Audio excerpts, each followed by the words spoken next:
রুদ্ধশ্বাস final fridge cup football tournament 2025-এর শিরোপা Jirtoli legend একাদশের।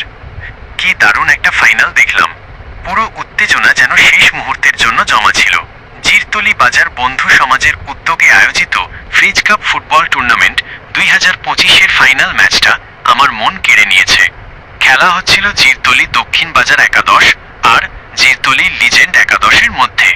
দুই দলের খেলা এতটাই ভালো ছিল যে মনে হচ্ছিল যেন হার জিতের হিসাব করাই কঠিন।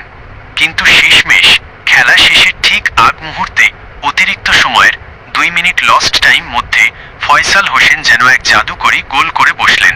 তার ওই গোলটাই লিজেন্ড একাদশকে চ্যাম্পিয়ন করে দিল। সত্যি এমন একটা ফাইনাল দেখা আমাদের জন্য দারুণ এক অভিজ্ঞতা। সকল খেলোয়াড়কে তাদের চমৎকার পারফরম্যান্সের জন্য মন থেকে অনেক অভিনন্দন।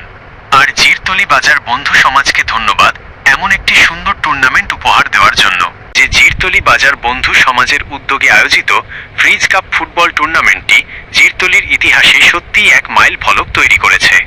টুর্নামেন্টের সফল চিত্র, বিশাল পরিসর, 32টি দলের অংশগ্রহণ প্রমাণ করে যে এই টুর্নামেন্টের আয়োজন কত বড় ছিল এবং ফুটবল প্রেমীদের মধ্যে এর উন্মাদনা কেমন ছিল। বিজয়ী দল জিরতলির নিজস্ব দল জিরতলি লিজেন্ড একাদশ চ্যাম্পিয়ন হওয়ায় এলাকার মানুষের আনন্দ নিশ্চয়ই বাঁধনহারা।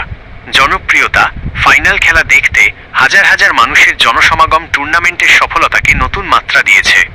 এমন একটি সফল এবং স্মরণীয় টুর্নামেন্ট আয়োজনের জন্য পরিচালক আশরাফ ভাইকে তার অসাধারণ নেতৃত্বের জন্য অসংখ্য ধন্যবাদ। টুর্নামেন্টের সকল সদস্যবৃন্দকে তাদের অক্লান্ত পরিশ্রম ও ব্যবস্থাপনার জন্য জানাই অশেষ কৃতজ্ঞতা। তারা জিরতলিতে ফুটবলের সংস্কৃতিকে এবং বন্ধুত্বের বন্ধনকে আরও মজবুত করেছেন। এই সফলতার জন্য জিরতলি বাজার বন্ধু সমাজকে অনেক অনেক অভিনন্দন। এমন একটি সফল ও বিশাল আয়োজনের জন্য জিরতলি বাজার বন্ধু সমাজ এবং বিশেষ করে পরিচালক আশরাফ ভাইকে অসংখ্য ধন্যবাদ ও অভিনন্দন জানানো উচিত। সফল টুর্নামেন্টের জন্য অভিনন্দন।